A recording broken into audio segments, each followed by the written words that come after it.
Ya le estoy dando.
Hola, doctor, buenas tardes.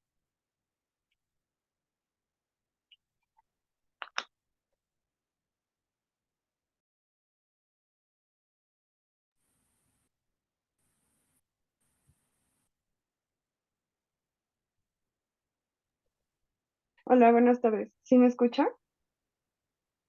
Sí, ¿qué tal? Buenas tardes. Ok, bueno. Ya sabe cómo está la dinámica. No sé si tenga alguna duda, algún comentario.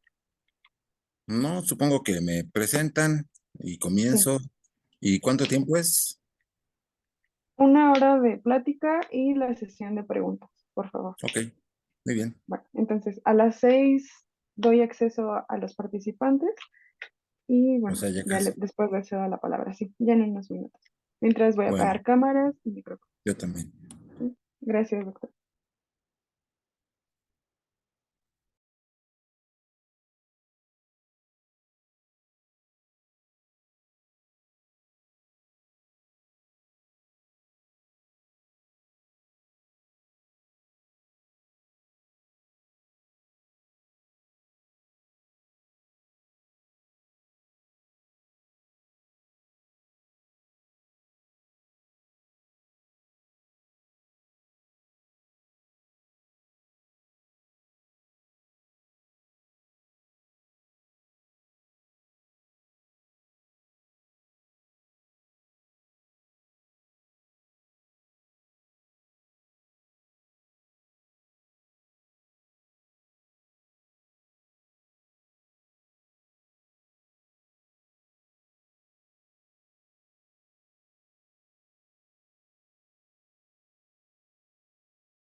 Me tienes que dar una caja nueva. ¿Ahí arriba?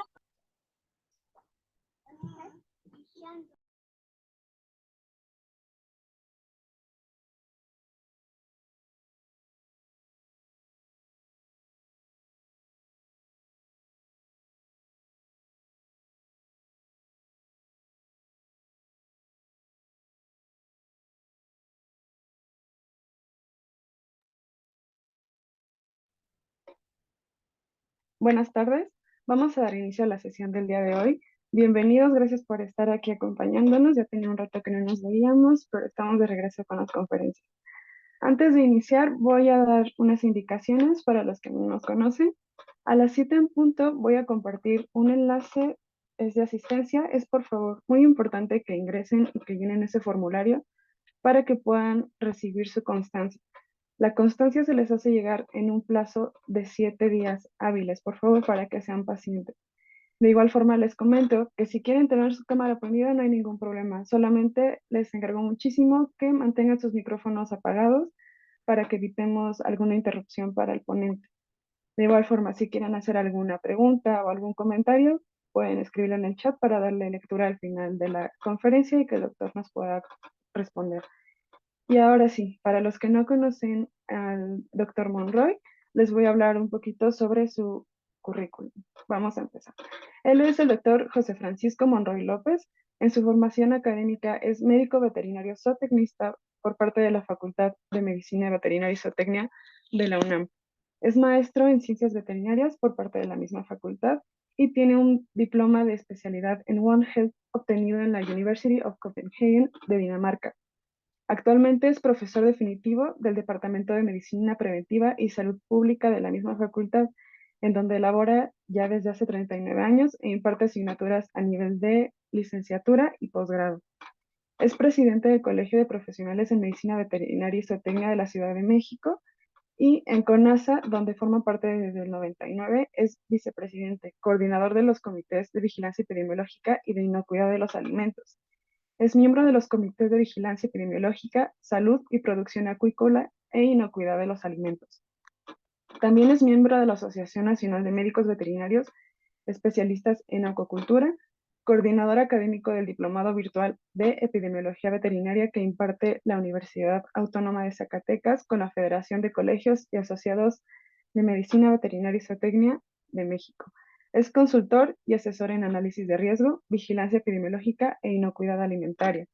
Y también ha sido consultor en el proyecto de prevención de riesgos zoonotícos en mercados húmedos, subdirector de análisis de riesgo de Senacica, presidente de la Asociación Mexicana de Epidemiología Veterinaria, tesorero de la Federación de Médicos Veterinarios Zootecnistas y secretario académico de posgrado de la Federación de Médicos Veterinarios Zootecnistas. Como ven, el doctor tiene muchísima experiencia, así que esta va a ser una muy buena plática. Disfrútenla y los dejo con el doctor. Adelante, por favor. Muchísimas gracias, Gaby, por la presentación.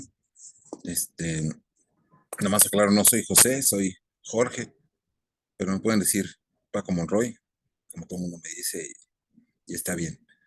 Voy a compartir pantalla para hablar del tema que es el día de hoy, del que va a girar la plática, que es la viruela símica, también llamada viruela de los monos. Creo que ya se está viendo la pantalla, pero todavía no como presentación. Ahí está. Bueno, déjame quitarme a mí mismo, que me estoy tapando. Tal vez en algún momento de la presentación tenga que apagar mi cámara porque el internet está un poquito lento. Entonces, para mejorar la transmisión, tal vez lo haga. También, por favor, avísenme si hay cualquier tipo de problema con la transmisión, que se deje de escuchar y demás. Bueno, yo estoy viendo quiénes entran. ¿Le doy a admitir o qué hago? Yo los admito, doctor. Ya se ve su presentación y ya puede comenzar. Bueno, okay. Bueno, el tema es un tema que de alguna manera está de moda, está en boga, después de la pandemia que vivimos de COVID-19, pues hay temor ya por otra pandemia de origen zoonótico. Y entonces, en mayo de este año, se empezó a escuchar acerca de la viruela símica o viruela de los monos. Y han surgido muchas dudas, empezó a crearse mucha inquietud al respecto de, bueno, es algo que estamos en riesgo, nos vamos a enfermar, es una pandemia o no es una pandemia. Voy a tratar de dar respuesta a esas preguntas y a las que ustedes ya específicamente tengan o desarrollen a lo largo de esta presentación. Voy a irme un poquito atrás, algunos años atrás, para que podamos tener con toda claridad de qué se trata la viruela de los monos.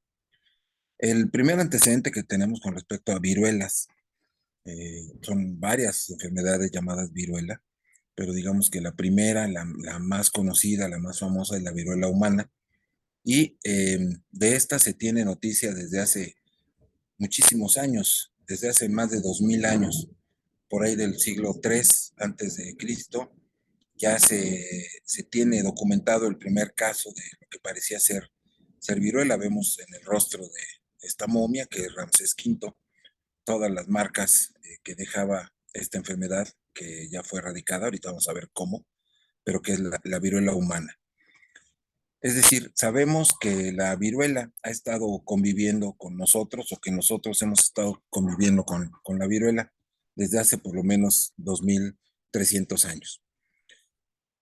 A lo largo de los siglos se siguió presentando esta enfermedad, pero tuvo, digamos, un repunte muy importante en el siglo XVIII, en donde se llegó a estimar que entre el 10 y el 15% de la población europea murió, lo cual es equivalente aproximadamente a 400,000 personas al año, es decir, una barbaridad cuando no teníamos el número de habitantes que hay ahora en el planeta, sino eran muchísimo menos. Entonces, era una enfermedad muy importante y estamos hablando de el siglo XVIII, es decir, inicios de, o sea, los años 1700. Bueno, era una enfermedad considerada sumamente contagiosa, que además dejaba secuelas de por vida, es decir, si no morías por la viruela, podías quedar con estas marcas terribles que estamos viendo en la imagen, o inclusive daños que podían incluir ceguera o algunas otras discapacidades más graves. Se sabe que, bueno, había desde el punto de vista cultural ciertas tradiciones que ayudaban a prevenir la enfermedad. Se sabía, por ejemplo, que una vez que te daba viruela no te podías volver a enfermar de viruela, es decir, es el tipo de enfermedades que padeces una vez en la vida y una muy buena memoria inmunológica en este sentido. Y un personaje muy importante desde el punto de vista científico, pero que ha sido pues prácticamente olvidado por diferentes razones, entre ellas la misoginia histórica científica que existe en la humanidad. Bueno, este personaje fue Lady Mary Wortley Montagu, o Lady Montagu, como se le conoce nada más, que vivió justo en los años de los 1700, principios de 1700, y ella observaba que muchas mujeres llevaban a inocular a los niños contra la viruela. Y esta inoculación consistía en un proceso que se conoce como variolización. Y una vez que se presentaban los niños, o que los llevaban, digamos, a exponerlos con la viruela, pues aparentemente podría haber quedado, se podía haber generado alguna defensa que ella no sabía exactamente qué era, pero ya no se enfermaban el resto de sus días. Entonces, observó que a partir de las pústulas y de las costras de la piel de las personas afectadas, las señoras que tenían tradiciones ya ancestrales tomaban pus de estas pústulas de los pacientes, hacían una pequeña incisión en el brazo y ahí es donde, así es como hacían este inóculo de la enfermedad. Y si había una enfermedad, se presentaba, digamos, en forma leve y después ya quedaba de por vida. Entonces, estas observaciones que hizo ella, hizo una serie de anotaciones en donde habla de que hay aquí un grupo de ancianas que se dedican a realizar esta operación cada otoño, miles se someten a esto y no hay un solo ejemplo de alguien que haya muerto por ello. Es decir, ella de alguna forma atestiguó un experimento que después repitió y se encargó de promover como una buena práctica para ayudar a disminuir la presencia de esta enfermedad. Curiosamente, uno de los niños que ella, a los que aplicó la variola, la variolización, como se le llama, es este personaje que a fines de los 1700 se convirtió en un promotor de este método con una pequeña variación, que es nada menos que Edward Jenner. Edward Jenner es conocido como el padre de la vacunación, de la inmunización o la aplicación de un inmunógeno atenuado para evitar o prevenir la presencia de las enfermedades, pero en realidad él tomó lo mismo que le habían hecho, pero la única diferencia fue que en lugar de utilizar costras y pústulas de viruela humana, él lo que utilizó fue viruela de las vacas, viruela bovina o viruela vacuna. Y de allí viene justamente el nombre de este procedimiento que ahora, por extensión, así le llamamos a cualquier aplicación de un inmunógeno sobre un individuo con el fin de protegerlo, vacuna. Pero es porque se utilizó virus de la viruela de las vacas, digamos. Y él demostró que también resultaba lo mismo, pero el riesgo de que hubiera esta enfermedad leve era mucho menor, prácticamente no había ninguna reacción después del proceso de vacunación. Y digamos que afinó el método, exponiendo menos a los niños, en este caso que era quienes aplicaba este método, a que padecieran la enfermedad. Con este método, básicamente su vacuna pues, se fue perfeccionando con los años y ya el siglo pasado, en 1967, la Organización Mundial de la Salud estableció la meta de erradicar esta enfermedad en el lapso de una década y entonces se organizaron campañas mundiales para lograrlo. La iniciativa de la Organización Mundial de la Salud no fue la primera. De hecho, muchos países habían tenido ya iniciativas de hacerlo, con mayor o con menor éxito. México fue uno de los países que logró erradicar la viruela antes que otros países desde los años 50. Para el 67 que la OMS propuso erradicar la enfermedad, México ya había pasado por eso desde hacía muchos años. Y lo hicimos con vacuna mexicana, con vacuna que fue producida en el Instituto de Higiene de la Secretaría de Salud durante muchos años y que era tan buena que se exportaba a otros países y que esta misma vacuna se llegó a utilizar para que otros países lograran erradicar este problema en su propio país. En el 67, eh, cuando se comenzó la campaña de la OMS, todavía había 2.7 millones de muertes causados directamente por viruela en el mundo, cada año. Eso quiere decir que era una enfermedad todavía muy importante en los 60. Decíamos México prácticamente ya la había terminado, pero México quería seguir la campaña de vacunación.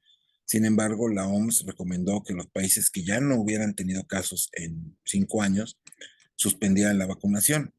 Y México, pues a regañadientes, lo hizo y desde 1972 se dejó de aplicar vacuna en nuestro país. Siguió aplicándose en zonas altamente endémicas, principalmente en África, que fue de los últimos lugares en donde se erradicó, pero no en el continente al mismo tiempo, sino hubo zonas en donde se fue dejando de vacunar.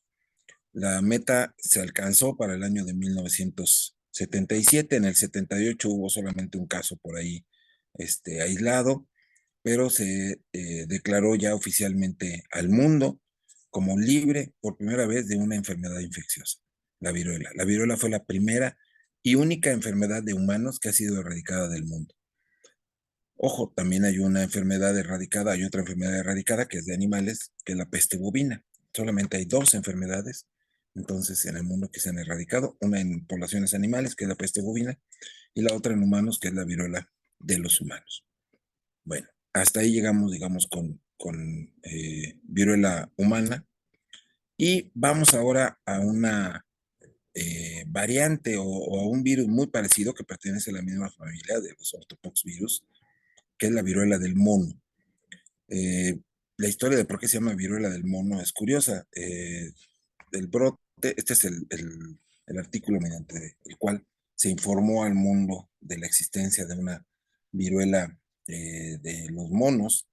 Se publicó en 1959 y relatan dos brotes que ocurrieron en el Instituto del Suero en el verano y en el otoño de 1958, en el Instituto del Suero en la isla de Amager, que forma parte de la ciudad de Copenhague, en Dinamarca. Esto fue en este instituto, en el bioterio, con unos monos importados que habían estado en contacto con roedores. Aparentemente los roedores eran los portadores y son los que infectaron a los monos, porque los monos ni siquiera venían de África, procedían del sudeste asiático. Pero enfermaron. Y este brote, que a los investigadores daneses les pareció muy similar a la viruela de los monos, bueno, se descartó que lo fuera, perdón, a la viruela humana, se descartó que fuera viruela humana, enviando muestras a Rusia, a uno de los dos laboratorios que se quedaron con el virus. Estados Unidos y Rusia, cada uno guardó muestras. Todas las demás cepas o muestras de virus de viruela se destruyeron en el mundo. Fue un acuerdo que tuvo la OMS, y solamente por cuestiones de seguridad, pues quienes encabezaban los dos frentes políticos más importantes en esa época, que era la Unión Soviética y los Estados Unidos, conservaron cada uno sus propias cepas de viruela.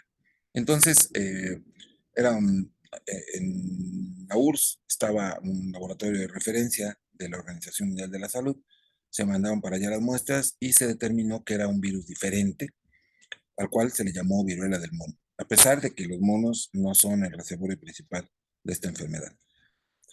¿Qué son las zoonosis? Aquí refiero específicamente a antropozoonosis. Son enfermedades transmisibles de los animales vertebrados hacia el hombre. Hay varias formas en las que las antropozoonosis se transmiten, que puede ser por contacto directo, a través de fluidos corporales como orina o saliva, o por vectores o organismos intermediarios. Eh, Se puede ser también en ocasiones por consumo de alimentos de origen animal, etcétera.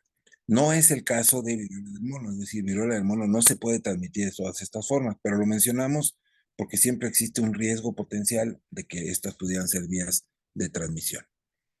Bueno, el primer caso ya de viruela del mono en humanos se registró varios años después. Decíamos que en el 58 se identificó la enfermedad, se le denominó viruela de los monos, pero hasta 1970 se presentó el primer caso en África, en la República Democrática del Congo, en una pequeña aldea llamada Bokenda, donde un grupo familiar tuvo un banquete con monos y aparentemente enfermó, pero quien enfermó fue un pequeño de 9 meses que no estaba inmunizado, que era el único de este grupo que no había recibido la vacuna contra la viruela. Entonces, esto llamó la atención. Todos los demás que participaron en este evento, en el manjar que se dio a base de monos en esta tribu, pues no habían enfermado, solamente el niño que no tenía la vacuna. Se tomaron muestras, se mandaron al mismo centro de referencia de la OMS en Moscú, y ellos determinaron que era el mismo virus que se había descubierto en Dinamarca en 1958, que no se había vuelto a encontrar en ninguna otra parte.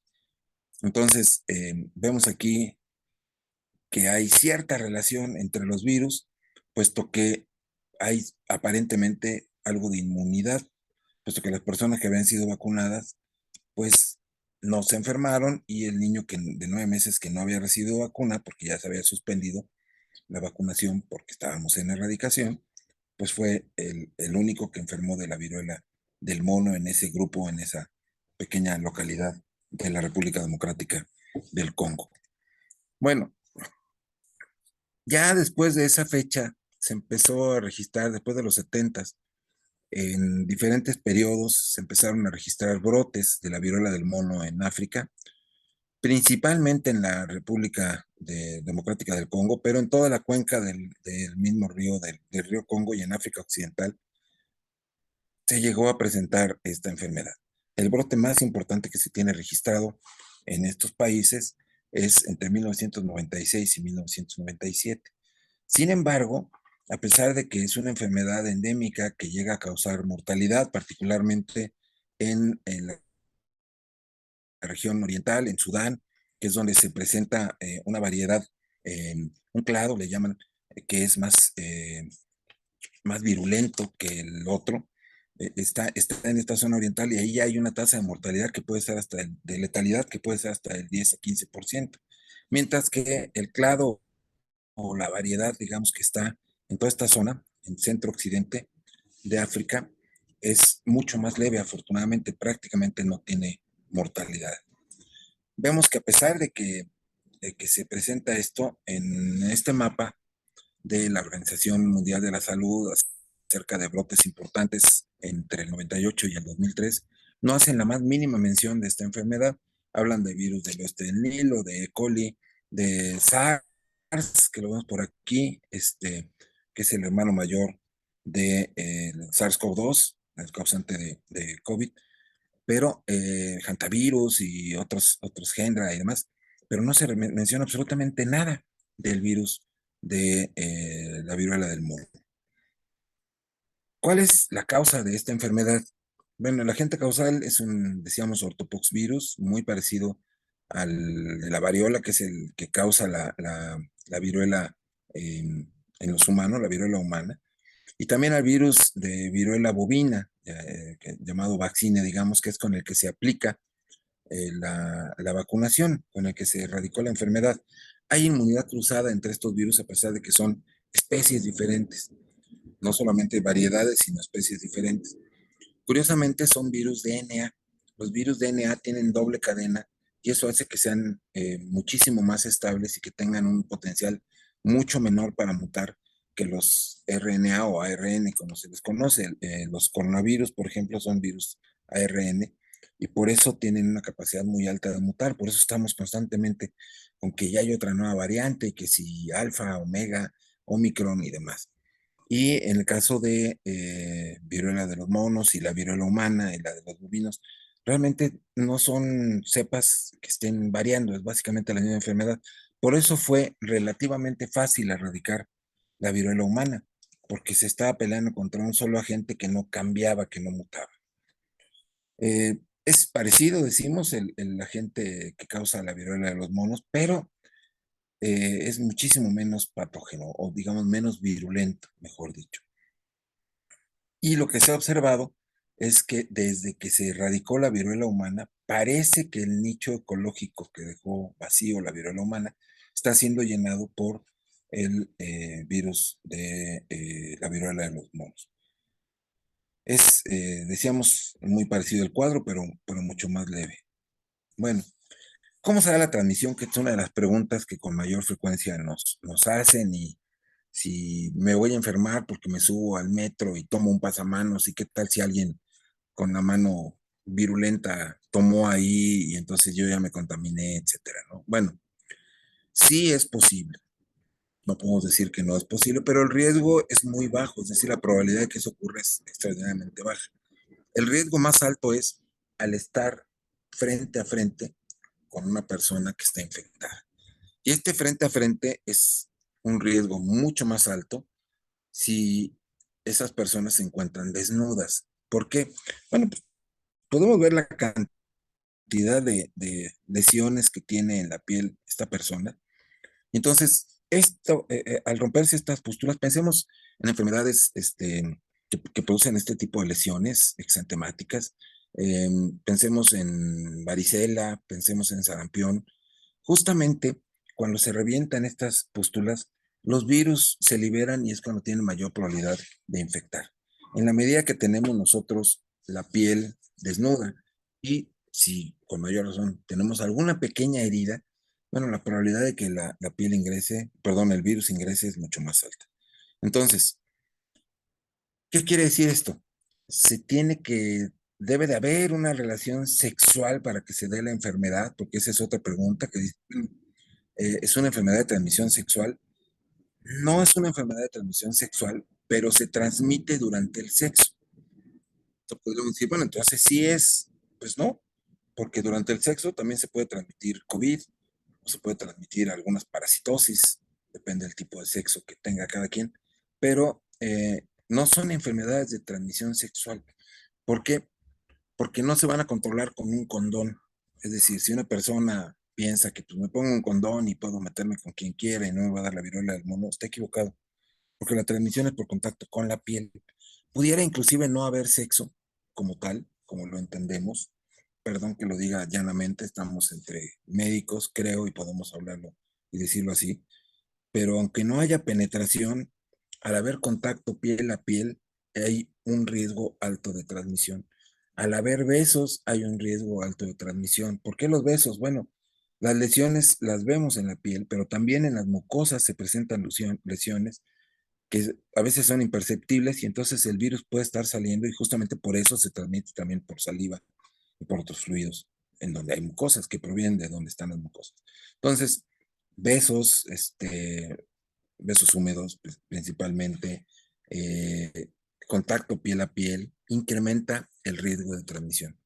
Por supuesto, puede haber contaminación indirecta, ¿sí? Volviendo a lo que decía yo del pasamanos, que si alguien tiene una pústula y en ese momento va en el metro y se toma, y alguien atrás coloca la mano ahí, ¿se puede infectar? Sí, sí se puede. De que se puede, pero el riesgo es muy, muy, muy, muy bajo.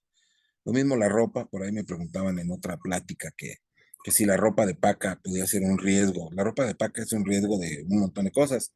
Puede ser hasta de ectoparásitos. A mí me preocuparían más los ectoparásitos, ¿no? Pulgas y demás. Dicen que las sanitizan y que el proceso higiénico es muy bueno.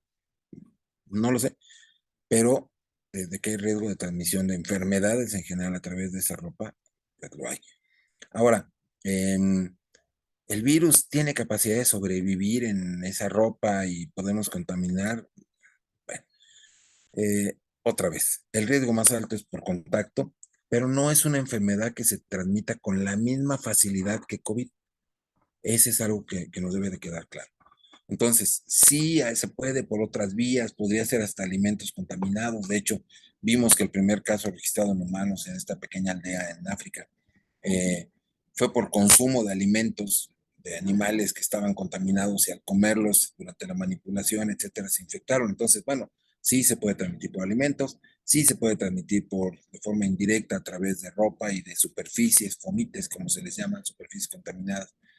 Pero la forma más fácil de transmisión de humano a humano es estar en contacto piel a piel con una persona infectada. ¿Cómo podemos saber o sospechar que tenemos esta enfermedad? Bueno, a través de los signos o síntomas. En este caso hablamos de humanos, así que podemos hablar de fiebre, dolor corporal, escalofríos, fatiga. Hay inflamación de linfonodos, particularmente los que están cerca de las articulaciones.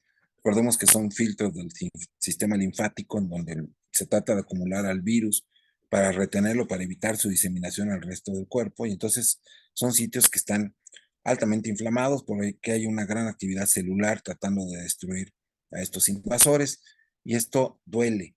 Entonces, es uno de los signos muy característicos de este problema. Puede haber erupciones, lesiones en cara y manos. Eh, las manos son normalmente la forma en la que nos llevamos el virus a otras partes del cuerpo. Eh, por eso la comezón es importante controlarla para que no estemos diseminándonos a nosotros mismos esta enfermedad. Y hay que evitar tocarnos la cara si no queremos quedar con lesiones que aparentemente no son tan severas como las que dejaba la viruela humana, pero para qué arriesgarnos, ¿no? Lo más importante en caso de enfermedad o de sospecha de enfermedad, pues es acudir al médico y el tratamiento principal es mantenerse en aislamiento. Este aislamiento se recomienda por lo menos de 3 semanas. El periodo de incubación es de 1 a 2 semanas eh, y la recuperación ocurre entre 2 y 3 semanas. Entonces, afortunadamente el virus que está circulando en el mundo proviene de la zona de África Central y Occidental, en donde decíamos que es un clado mucho menos severo que el de la región oriental de África, este, de los países donde está afectando el otro virus que sí tiene, o la otra variante que sí tiene una letalidad muy alta, que puede ser 10 a 15%. Aquí no. Aquí aparentemente es un virus que no es muy letal, aunque sí se han registrado muertes. En Brasil se han registrado muertes, en Reino Unido y por supuesto en Estados Unidos. En nuestro país hasta ahora no tenemos, que yo sepa, muertes registradas por esta enfermedad. No quiere decir que no hayan ocurrido. No se han registrado muertes por esta causa hasta ahora que yo sepa. Y bueno, cuando ya está disperso en toda la población y afecta inclusive a niños menores de 16 años, pues ellos son los más susceptibles en este caso y es donde hay un riesgo mayor de que haya muertes, lamentablemente. Bueno, empezó así, aparentemente salió, no se sabe bien a bien cómo, pero parece que el primer punto donde estuvo fue España, en algunas zonas insulares, en algunas islas de España, eh, muy probablemente las Canarias, y de ahí parece haberse diseminado al resto del mundo. Los brotes se presentaron casi simultáneamente a principios de mayo en España, en Portugal y en Reino Unido, y de ahí se fueron diseminando a otros países de Europa como Italia, Francia y muchos otros más, Estados Unidos y Canadá, que a la altura de este mapa, que era a fines de mayo, pues esta era la situación como se encontraba, ¿no? Y entonces, bueno, esta fue una actualización para 21 de junio con 3.098 casos, 141 en Estados Unidos, ya México estaba incluido, también algunos países de Sudamérica, Australia ya se había confirmado una sospecha que vimos allá atrás, y Europa estaba prácticamente saturado, ¿sí? Nos preguntábamos en mayo si qué pasaría con esta enfermedad, si iría a llegar a nuestro país o no, o nos íbamos a salvar y cómo llegaría. Bueno, especulábamos en aquel entonces, antes de que hubiera casos, en diversos medios donde empezamos a participar, anunciábamos que era casi un hecho que iba a llegar, que íbamos a tener casos que seguramente se iban a ir incrementando, y mi pronóstico fue a fines de mayo, pero que todavía se mantenga, es que para diciembre ya íbamos a estar con la enfermedad prácticamente desaparecida y platicando de ella como algo que ocurrió en este 2022. Sigue siendo mi pronóstico, pero los casos que se han presentado no ayudan. Parece que se está diseminando un poquito más. Ahorita vamos a ver por qué se está diseminando y por qué pienso yo que puede detenerse esta diseminación. Bueno, la pregunta que teníamos era, ¿y si llega, qué vamos a hacer, no? Pues, ¿qué podríamos hacer? Pues prepararnos. Eso es lo que tenemos que hacer, ¿no? Llegó en uno de los primeros casos, quizás de los más sonados, fue un paciente americano eh, que en Puerto Vallarta, estando de viaje turístico, fue diagnosticado, fue internado en un hospital público de Puerto Vallarta, se comunicó con su médico y le dijo al médico que estás en un hospital público en México, ¿te quieres morir? Salte de ahí. Y entonces el tipo salió, huyó literalmente porque no le avisó a nadie, tomó un avión y llegó a Texas, que es de donde él venía, ¿no? Entonces, los casos llegaron así, fueron casos importados. Cuando tenemos 800 millones de viajes aéreos al año en el mundo, pues es lógico que una enfermedad que se presenta hoy del otro lado del planeta esté en cualquier otra parte en 24 o 48 horas. Entonces, eso pasó, tuvimos casos importados y ya hemos tenido nuestros propios casos. Ya después de eso, pues hablábamos en, ¿esto qué fecha fue? 16 de junio, ya tenemos 5 casos. Fíjense, estamos hoy a 16 de agosto, exactamente hace 2 meses, teníamos apenas 5 casos identificados, pero un famoso epidemiólogo, que no quiero mencionarlo porque mucha gente no lo traga, pero ya alcanzan a ver un pedacito de él abajo, él decía que, que no iba a ser una pandemia, ¿sí? Y bueno, yo quisiera decir que coincido con ese punto de vista. La Agencia Médica Europea dijo también por esas mismas fechas que se descartaba que la viruela del mono fuera una emergencia de salud pública. No sería una pandemia, dijeron ellos. Sin embargo, Tedros Adhanom Ghebreyesus, el director general de la Organización Mundial de la Salud, semanas después, un par de semanas después, dijo, ¿cómo que no? Esto es una emergencia sanitaria, y hizo una declaratoria de emergencia sanitaria por parte de la OMS. Cabe aclarar que la hizo motu propio, no tuvo el consenso del el comité específico, que es el que tiene que avalar estas condiciones, y él simplemente consideró que por la velocidad con la que está reproduciendo en el mundo y con la que se está viajando, pues que lo mejor era tomar medidas y publicó la alerta. Ya para los últimos días, ya recientemente tenemos 386 casos confirmados en nuestro país. Esto es datos del día de ayer en la mañana. Y aquí vemos que el grupo de edad más afectado es de 30 a 39 años. Esto nos habla de personas que son económicamente activas. Y también el grupo más afectado en el planeta es mayoritariamente, cerca del 95% de los casos, son varones, de los cuales un número muy importante reconoce tener prácticas o haber llevado a cabo prácticas homosexuales y también con múltiples parejas. Entonces, parece ser que en un principio este es el mecanismo de transmisión de esta enfermedad. Ojo, eso no quiere decir que sea una enfermedad de homosexuales, que el resto de la humanidad esté exento de esta enfermedad simple y sencillamente porque no tienen esa tendencia, o no tienen esa afinidad, o no tienen esa, esa preferencia sexual. La verdad es que al principio, cuando surgió la epidemia del SIDA, se decía exactamente lo mismo. Era una enfermedad, decían, que afectaba exclusivamente a homosexuales, drogadictos y personas o negras o latinas, ¿sí? Entonces, algunos sectores americanos, pues escucharon eso hasta como si fuera canto angelical, ¿no? A ver, Dios nos está mandando a los WASP. WASP significa White Anglo-Saxon Protestant, es decir, blancos anglosajones y protestantes, los que son conocidos como, no son segregacionistas, hay otra palabra, supremacistas, perdón. Ellos dijeron, qué maravilla, esto va a limpiar el planeta, ¿no? Lo cual es una forma de pensar verdaderamente estúpida, porque los primeros casos clínicos efectivamente coincidían con un patrón así. Fue una serie de casos que se analizaron en el Hospital Memorial de Los Ángeles y sí, coincidía. Las primeras estadísticas descriptivas obtenidas a partir de la serie de casos inicial, pues realmente era eso.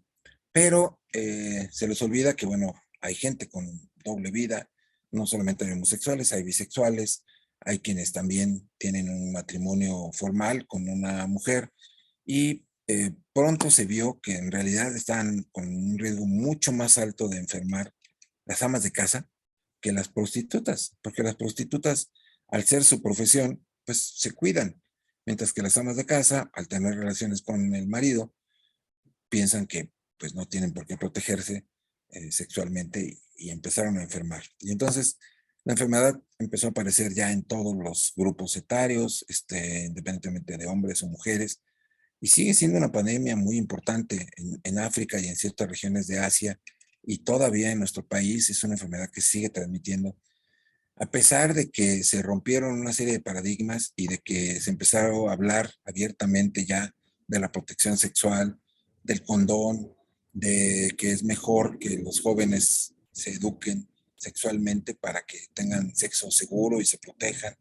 A pesar de todo eso, la enfermedad sigue todavía avanzando, mucho más controlada, mucho más, de alguna manera, sometida que antes, pero ahí está el SIDA.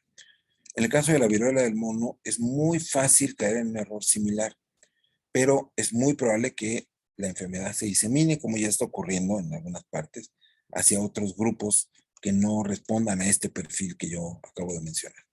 Y hay una amenaza latente todavía mayor. Parte de la tranquilidad, déjenme mostrar este mapa de hoy, parte de la tranquilidad de mucha gente es que, bueno, los puntitos azules son casos o sitios donde se han presentado casos de forma endémica, tradicionalmente desde hace años, que es la misma región de la que habíamos hablado, centroafricana y occidental, ¿no? Y en naranja están, mientras más grandes, más casos, Estados Unidos encabeza por mucho este mapa, pero vemos también países con circulitos grandes, ¿no? Como España, Francia, Alemania, Inglaterra, Canadá, pues no anda muy abajo, Brasil, etcétera. No lo vemos prácticamente ya en todo el mundo. Curiosamente en Asia, en esta región de Asia, no tanto. No sabemos si es porque no se está presentando o porque no hay información al respecto. Pero decía yo, parte de la tranquilidad inicial de la epidemia es que, por ejemplo, hubo un brote hace algunos años en Estados Unidos de esta enfermedad. Ha habido varios brotes y todos los casos en los brotes anteriores, no solamente en Estados Unidos, sino en otros países cuando se llegaban a presentar, estaban vinculados con animales. El brote más notable en Estados Unidos fue a partir de una importación de ratas de Gambia que llegaron junto con otros roedores africanos eh, a Estados Unidos y entraron en contacto con perritos de las praderas para ser comercializados como mascotas. Los perritos se comercializaron como mascotas, pero aparentemente se infectaron del virus de la viruela del mono. Y entonces las personas que habían adquirido estos perritos enfermaron. Todos los casos que se analizaron en aquel brote por parte de los CDC en Estados Unidos, todos estaban vinculados a poseer un perrito de la pradera. Lo que se hizo fue recoger a todos los perritos de la pradera, sacrificarlos, sacrificar a las ratas de Gambia, a todos los animales que estuvieron involucrados y en contacto con esta importación, se les destruyó y se acabó el brote. Eso era antes. Hoy vemos que ya no se necesitan a los animales, puesto que la enfermedad se está transmitiendo fácilmente de humano a humano. Esto es un foco rojo que nos indica que probablemente este va a ser un problema más serio de lo que originalmente se esperaba. ¿Por qué? Porque, y justamente de ahí mi hipótesis de mayo, esta enfermedad tiene un R0. El R0 es un indicador que se utiliza en epidemiología para medir la contagiosidad que tienen los agentes de enfermedad. Y, por ejemplo, bueno, si es igual a R1, la enfermedad se mantiene. Si es menor a R1, el valor de R0, la enfermedad tiende a desaparecer. Y si es mayor a 1, es una enfermedad que tiende a tener una presentación pandémica. En los diferentes estudios que se publicaron relacionados con COVID, siempre salió arriba de R1, perdón, de 1 el R0. Eso quiere decir que vas a contagiar a más de una persona. Pueden ser 2, 3, 4, depende de las condiciones locales, la inmunidad, la distancia, en fin, hay muchos factores, pero en general es muy fácil. Cuando es 1 a 1, quiere decir que tú te enfermas y contagiarás a otro y ya, y ese contagia a otro y ya. Es decir, es una transmisión lineal. Pero cuando es mayor a 1, es una transmisión exponencial. Entonces uno infecta a 2, y entonces 2 a 4, y 4 a 8, y así. Y en este caso, la viruela del mono tenía un R0 menor a 1. Es decir, después de cierto número de infectados, como dependían de la presencia de un animal para que la enfermedad se mantuviera, pues entonces, al ser menor a 1, quiere decir que casi no se contagiaba a nadie, excepto aquellos que habían estado en contacto con los animales. Esto ya no está ocurriendo. Pero hay un factor adicional, aparte, mencionaba yo, que ya se demostró, al menos en un caso, que pudo haber transmisión de humano a perro. Es decir, al principio decíamos que hablábamos de una antropozoonosis, una zoonosis que es transmitida de los animales al ser humano, y ahora sería una zoontroponosis. Entonces, el panorama puede cambiar. La OIE ya mandó, perdón, se llamaba OIE, es la Organización Mundial de Salud Animal, OMSA, o WOHA, World Organization of Animal Health, WOA, mejor dicho, antes OIE, emitió un comunicado en el cual tenemos que estar alertas, tenemos que evitar que las personas que están enfermas entren en contacto con sus animales de compañía, porque ya se registró por lo menos en un caso un perro que enfermó de viruela de los monos a partir de una familia enferma, una familia que estaba padeciendo esta enfermedad. ¿Cuál es el riesgo de que pase esto? Bueno, que el virus se pueda establecer en especies animales endémicas, en especies animales que viven ya en esta región y que ya no sea como está pasando en África, que nada más están ahí los reservorios, sino que pueda haber reservorios animales en cualquier parte del mundo. Eso es el temor que existe ahora. ¿sí? Esperemos que esto no ocurra. Y bueno, ¿por qué el pronóstico lo sigo manteniendo? Porque a pesar de que hay un número grande de personas que se están infectando, parece ser que la curva de desarrollo de presentación de casos está llegando ya a su límite y comienza la bajada. Esperemos que así sea. Lo único que dificulta un poco esto es una cuestión cultural ligada al hecho de que difícilmente alguien reconoce que tiene sospechas de estar enfermo de esto. Y la principal razón es esa asociación mental que hay todavía de que, pues si tienes viruela de los monos es porque eres gay. Y mucha gente no quiere ser etiquetado de esa forma. Entonces, por vergüenza no solicitan una consulta médica y es posible que estén diseminando el virus. También otra cuestión que está considerándose es el cambio del nombre, no llamarle viruela de los monos, porque la gente piensa que solamente se transmite si estás en contacto con monos, y ya vimos que esto no es cierto, ¿sí? De hecho, en un bioterio, no voy a decir dónde, cuando se enteraron de esto, decían, es que nosotros tenemos monos, nos vamos a morir porque nos va a dar viruela del mono. Me contactaron, les dije, sus monos acaban de llegar, no, tienen 10 años con nosotros. Entonces, ¿de qué se preocupan? Eh, Preocúpense de los pacientes del hospital donde ustedes trabajan, porque es posible que ahí sí les lleguen casos, pero con respecto a los animales, no. Entonces, hay una serie de errores de percepción como este, ¿no? De que pues, es una enfermedad de gays y si yo no soy gay no me enfermo, o es una enfermedad de monos y si, mientras no veo un mono no me voy a enfermar, ¿no? No. Es una enfermedad que ya se estableció en humanos y que está pasando de humanos a humanos, sin etiquetas, humanos, y que si nosotros no somos conscientes, podemos diseminarla. ¿Qué podemos hacer? Bueno, el aislamiento es de las principales recomendaciones. Y este aislamiento implica también, pues, yo diría celibato, aunque sea temporal, abstenerse de tener contacto con otras personas. Ya no digamos contacto sexual, contactos íntimos simplemente con otras personas. Particularmente si no conocemos su historial, si no sabemos su procedencia, o si sabemos que vienen de un viaje del extranjero, etcétera, por unas semanas vamos a mantenernos con un perfil bajo. Y eso va a hacer que la enfermedad se autolimite, se acabe. 3 semanas de paz y encierro podrían acabar con esta enfermedad. Es muy difícil que lo hagamos, pero podemos hacerlo. Entonces, la invitación sería a eso, ¿no? Que quienes tengan el potencial de estar en contacto con personas desconocidas, no lo hagan. El sexo casual de una noche, no lo practiquen, al menos en unos meses. Sepan con quién están, tengan la certeza de las personas con las que están conviviendo, cohabitando, teniendo cercanía, teniendo intimidad, y esto seguramente nos va a ayudar a prevenir muchos de los problemas. Creo que la última, sí, pero antes de decir muchas gracias, no hablé de la vacunación, lo mencioné,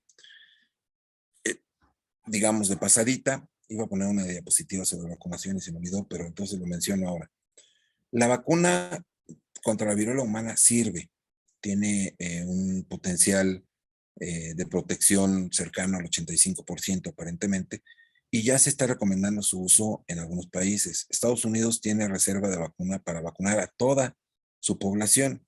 Desde el 2001, después de los atentados en las Torres Gemelas, hubo atentados de bioterrorismo, tal vez ustedes lo recuerden, eh, sobre todo sospecha de anthrax, y a partir de ahí se empezó a crear toda una estrategia contra el terrorismo por parte del gobierno americano, pero también por parte de los gobiernos de otros países, incluyendo nuestro gobierno. El ejército se acercó a la facultad de veterinaria, nos consultó a algunos y se creó un pequeño grupo en el cual asesoramos y dimos una serie de tips, porque muchos de los patógenos que pueden ser utilizados, ay, perdón, se está acabando la pila de mi computadora, no la había conectado. Lo conecto rápido. Muchos de estos patógenos pueden ser de origen zoonótico y por eso nos consultaron a los veterinarios.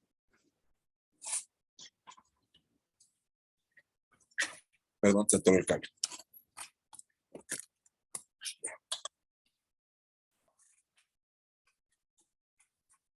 Ya, perdón la interrupción, pero empezó a parpadear esto, de que le faltaba pila. Entonces, Estados Unidos, a partir de esto, decidió volver a fabricar vacuna por un posible ataque bioterrorista y tiene vacuna suficiente, la mandó a hacer un laboratorio particular, tiene vacuna suficiente, un stock listo para vacunar a toda su población. Nosotros fuimos muy buenos desarrollando vacuna, podríamos hacerlo. Hasta donde estoy enterado, la estrategia nacional todavía no recurre a la fabricación de vacuna, pero podríamos hacerlo. Es una vacuna bastante fácil de producir y sobre todo, pues si se usa la vacuna que se utilizó para controlar la viruela humana, es una vacuna que no necesita pruebas. No tenemos que pasar por todas las etapas como las que tuvimos en el caso de COVID.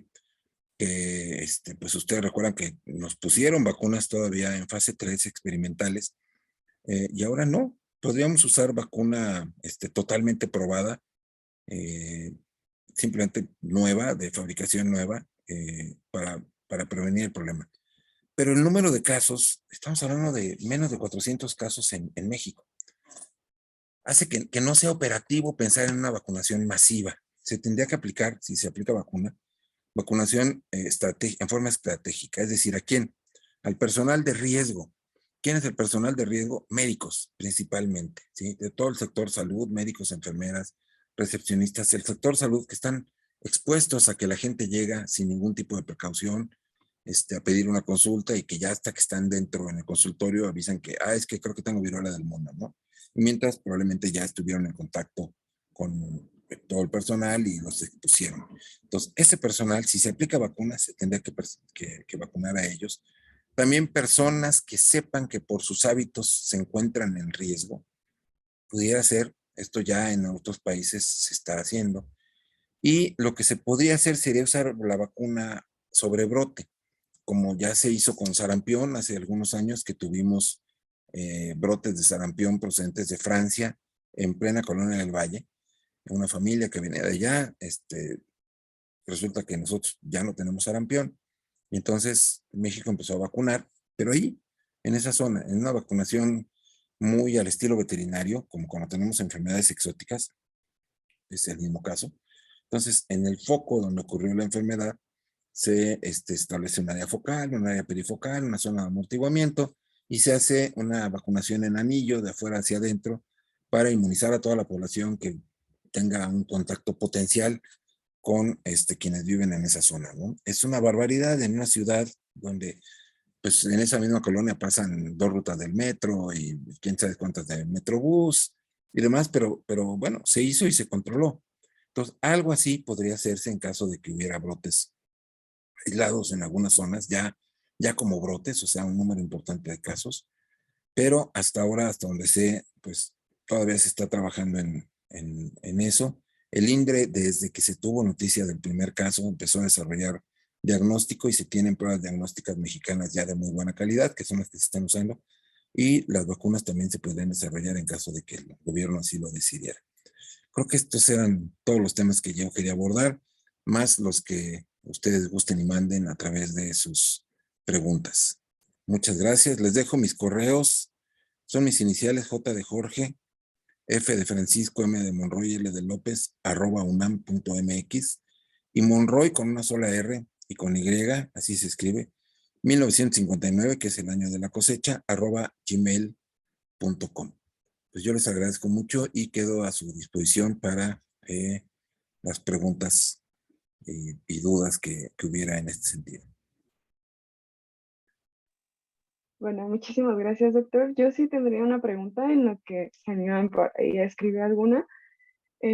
Después de COVID y ahorita con esta enfermedad, ¿qué es lo que tendría que pasar para que se considere al médico veterinario como para vacunarse al mismo tiempo que a personal médico en Secretaría de Salud? Bueno, primero que nos dejen involucrarnos, ¿no? Ahorita ya vimos que ya hubo un caso documentado de un perro infectado, pero no, que yo sepa, no hay más. solamente no he tenido noticias de más. Entonces no se ha justificado la vacunación en animales, pero en el momento en que se empiecen a considerar de riesgo, yo creo que pues tendrían que considerarnos a nosotros. Hasta ahora los humanos no participamos, los veterinarios no participamos en las actividades de prevención y control de COVID, porque el sector salud no lo ha querido. Nosotros hemos puesto a disposición nuestro trabajo. El Senacica inclusive hizo una eh, búsqueda de casos, ofreció pruebas diagnósticas ante sospecha de perros, de personas que tuvieran, bueno, perros con signos que fueran propiedad de personas que tuvieran signos o que estuvieran positivos a COVID. Y sí se hicieron algunas pruebas, se encontraron algunos animales con serología positiva, pero realmente no hubo casos como tales de COVID en animales. Entonces, eh, no sé qué más tendría que pasar para que nos empiecen a incluir dentro del sector salud, pero es por lo que estamos peleando, ¿no? Justamente cuando hablamos de One Health o de una salud, nos referimos a eso. Vivimos en un mundo en el que compartimos las enfermedades, compartimos el espacio, el alimento, el aire, el agua, todo. Y pues lo que hagamos en un sentido va a repercutir en otro de una o de otra manera. Pero esto no acaba de caer todavía en forma consciente en el sector salud. Los médicos todavía nos ven como, no lo uso en tono peyorativo, pero piensan que nada más nos dedicamos a atender perros y gatos, cuando los que somos veterinarios sabemos que nuestro campo de acción es extraordinariamente más amplio. Nos dedicamos a muchísimas cosas más, ¿no? Todas las especies productivas, a las especies silvestres, a las especies acuícolas, a la protección y seguridad de los alimentos. Trabajamos para la salud pública. En fin, hay muchísimas áreas que existen en el ámbito veterinario, aparte de las tradicionales, que son la clínica de animales de pequeñas especies, ¿no? Claro, muchísimas gracias. Y creo que, bueno, eso me emociona mucho porque me parece que cada vez más nos vamos a notar. Y pues hay mucho trabajo que hacer todavía al respecto. Y bueno, tenemos por aquí una pregunta. Es de Carolina y dice, doctor, ¿por qué cree usted que ha bajado el contagio de la viruela del mono, ya que no hay información compartida en general con la población? Bueno, mencionaba yo que es una enfermedad que aunque no parezca, es difícil de transmitir. Yo pienso que por eso ha bajado, porque no es fácil y porque con unas cuantas medidas de prevención se pueden reducir los casos y tal vez la gente ya lo está haciendo. Hay temor. Cuando tuvimos en 2009 el brote de influenza humana H1N1, al principio se le llamaba, primero fue influenza mexicana, ¿no? Y entonces, como mexicanos, pues nos ofendimos y dijeron, no, quítanle ese nombre. Entonces, bueno, se lo quitaron y le pusieron influenza porcina.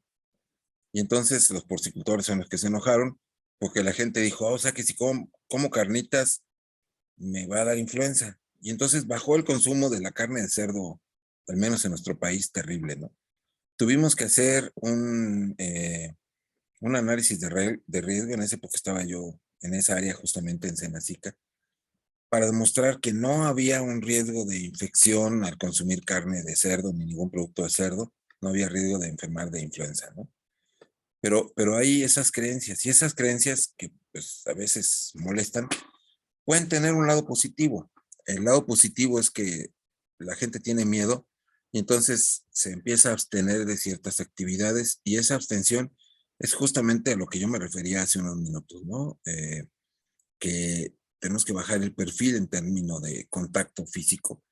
Yo entiendo, veo a mis alumnos desde que el 4 de abril que regresamos a clases presenciales y ahora que el 8 de agosto retomamos ya el nuevo curso de forma presencial absoluta y veo una necesidad de contacto increíble. Es lógico, estuvimos encerrados 2 años y medio y los jóvenes con las hormonas a flor de piel, por supuesto que necesitan el contacto físico. Eh, el, el contacto por estas vías, pues es muy seguro, es muy agradable y tiene muchas ventajas, pero no hay nada como el contacto físico, el estar frente a frente con una persona, ¿no? Y eso particularmente los jóvenes lo extrañan, lo añoran. Y yo creo que también es lo que ha hecho que, pues, si ustedes se acuerdan, Muchos de los mensajes eran, bueno, cuando esto termine nos vamos a ir a un antro, nos vamos a ir.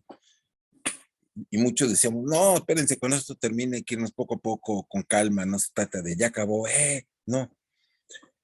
Pero ahora tal vez a partir de toda la información que se ha vertido en torno a la viruela de los monos o viruela símica, pues tal vez sí haya un poco de este temor. Tal vez dijeron, chino, ahora sí, hay que tener cuidado. Y probablemente por eso esté bajando. Ojalá, yo espero que esa tendencia que parece tener en el mundo de que ya llegó al pico y empieza a bajar, ojalá se mantenga y se cumpla mi profecía de que para fin de año ya esto va a ser una anécdota de mediados del 2022. Gracias. Hay dos más del doctor Héctor Gómez. Dice, doctor, muy interesante tema y más por ser de relevancia actual. Gracias por su plática. ¿Cómo ve usted el manejo? A ver, permítame que ya me moví. Dice, ¿cómo ve usted el manejo con el que se está tratando este tema por la población? El manejo con el que se está tratando este tema por la población. Bueno, el problema que tenemos ahora es que hay muchas vías de comunicación. Hace 20 años nos comunicábamos todos por un par de canales de televisión, ¿no? Y ya, toda la información venía de ahí y unas cuantas estaciones de radio y se acabó. Ahora, justamente los jóvenes ven poco televisión y menos escuchan radio. Todo lo oyen a través de sus dispositivos, sus teléfonos celulares. Y los medios de comunicación o las vías de comunicación en los teléfonos celulares son YouTube, TikTok, WhatsApp. Y hay mucha desinformación por estos medios, por estas vías, desgraciadamente. Hay desconocimiento, hay ignorancia, eh, y bueno, se mezcla en infinidad de cosas en torno a estos temas, ¿no? Que si es castigo de Dios, que si es ya el principio del apocalipsis, que si ya ahora vamos a estar una pandemia tras otra. Hace poco compartí con otros colegas una información respecto a un virus chino del cual hay 35 casos y la reacción a ese video que se hizo viral fue que decían, es que ya no saben ni qué inventar, ¿por qué están hablando de eso? Entonces, pues, no estamos inventando nada, ¿no? Son informaciones reales. Y hay mucho también de teoría conspiracionista, ¿no? Que si todos estos son inventos para vendernos vacunas y para tenernos encerrados. Y yo no dudo que haya gobiernos que lo vean de esa forma, ¿sí? Pero no podemos decir que es la generalidad y tampoco podemos decir que no sean ciertas. Los que tenemos tristemente personas que durante la pandemia pasada fallecieron, personas muy cercanas, sabemos que COVID fue real y la viruela del mono es real y las enfermedades son reales. Lo que pasa es que ahora nos enteramos de inmediato y antes eran notas de periódico de la cuarta sección, eh, que bueno, sí se leía el periódico, pero la gente leía la sección de deportes y la primera plana cuando eran accidentes y tragedias, ¿no? Entonces, no somos como humanidad muy dados a leer ni a informarnos y siento que eso produce pánico, desconocimiento, desinformación y a veces saturación. Hay gente que dice, ya, no quiero saber nada, no me digas, no me cuentes, yo voy a vivir mi vida y si me muero de algo me he de morir. Y entonces, bueno, eh, tristemente pasa, ¿no? Nos pasó con COVID, aparte de que el manejo de la pandemia fue cuestionable por parte del gobierno, pues la verdad es que la población tampoco aportó mucho, ¿no? Por cuestiones económicas, pero también por cuestiones culturales y por lo mismo que tenemos como que un gen que nos obliga a que si vemos la luz amarilla en el semáforo, pues me la paso, ¿no? Si está roja, pues todavía alcanzo a pasar y ese tipo de hábitos como mexicanos que hace que transgredamos las reglas casi por deporte, ¿no? Y nos sentimos bien. Entonces, creo que el manejo, pues ya cuando recibimos información y sugerencias, a veces muchos ni los escuchan o, o no les hacen caso o lo toman no muy en serio, ¿no? Yo espero que la gente tome en serio las cosas. No quiere decir que ya se va a acabar el mundo y nos vamos a morir. Sí nos vamos a morir, pero no necesariamente todos juntos ni tan pronto. Y para que el mundo se acabe, faltan varios miles de millones de años. La humanidad tal vez, pero no pronto, ¿no? Entonces, no sé, no sé si respondí o me puse a filosofar, pero bueno. Gracias, doctor. De Gerardo le pone doctorazo. A diferencia de otros poxvirus, ¿esta enfermedad deja secuelas neurológicas o de otro tipo o se limita a las marcas cutáneas de batalla habituales?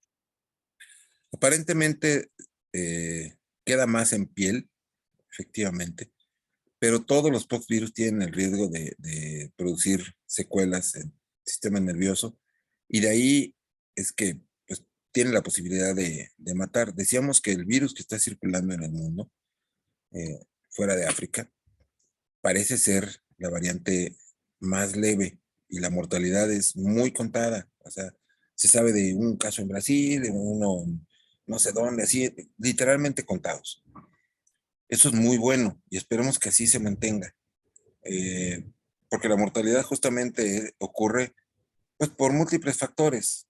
En este caso no es tanto el virus parece bastante benigno, pero pues ya sabemos, ahora ya somos expertos en comorbilidades, ¿no? Entonces, algunas de las comorbilidades asociadas pues tienen que ver con problemas inmunológicos, con tener enfermedades como el SIDA de manera colateral, estar recibiendo algún tipo de tratamiento con esteroides o con cualquier otro medicamento que nos afecte el sistema inmune. Entonces, es cuando el virus llega a desbordarse. En sí, el virus, decíamos, es patógeno, pero no es altamente virulento, afortunadamente. Entonces, sí puede llegar a tener esta acción sobre otros tejidos, pero es mayoritariamente sobre el tejido cutáneo donde actúa. Gracias. El doctor Carlos Munguía, muchas gracias. Excelente plática. Un gran médico y un gran manejo del tema. Muchas felicidades. Muchas gracias. Y del doctor Héctor Gómez, otra pregunta. Dice, no me quedó muy claro si en la enfermedad de viruela del mono te enfermas una vez y te puedes volver a enfermar o ya no. Aparentemente también genera inmunidad de por vida. Es lo que parece. O sea, te enfermas una vez y no te puedes volver a enfermar. Gracias. Bueno, pues hasta aquí se quedaría la sesión de preguntas. Estamos proyectando su constancia, doctor, que le haremos llegar en agradecimiento pues del equipo de CIDE, del doctor Juan Ramón que anda por ahí y su servidora. Muchísimas gracias una vez más por colaborar con nosotros, con su plática. Estuvo muy interesante como siempre y pues esperemos vernos por aquí de nuevo. Muchas gracias. Pues cuando me inviten, con todo gusto, yo vengo por acá. Y a lo mejor ya pueden empezar a darnos Don Simis también, ahora que están de moda. Sería buena idea.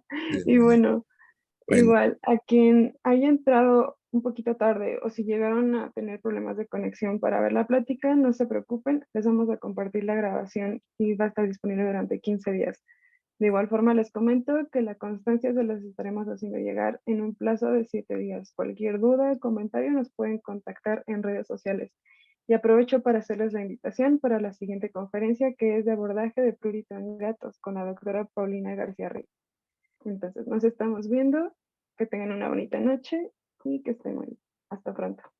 gracias a todos. Gracias, Gaby. Gracias, doctor Juan Ramón. Hasta luego.